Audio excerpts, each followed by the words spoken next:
Alam mo, isa sa pinakamasarap na pakiramdam ang pagmumotor ng long ride.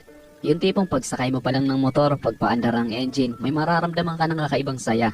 Dahil kapag nagmumotor ka sa mahabang biyahe, talagang nakakawala ng stress at ma-appreciate mo pa ang ganda ng mundo.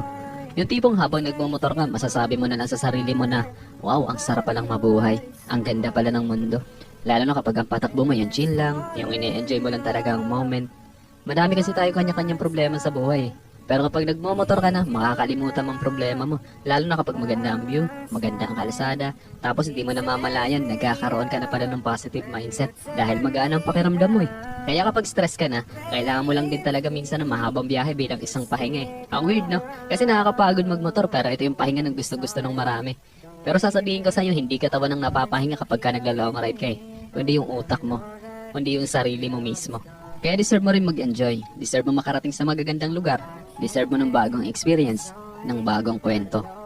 Ang buhay ay isang mahabang biyahe, madami kang pagdadaan ng iba't ibang uri ng kalasada, malubak, mabuhangin, madulas. Kailangan mo lang din talaga maging maingat. At pwede kang huminto para magpahinga, tapos biyahe na ulit. So paano ba yan? Hanggang sa muli.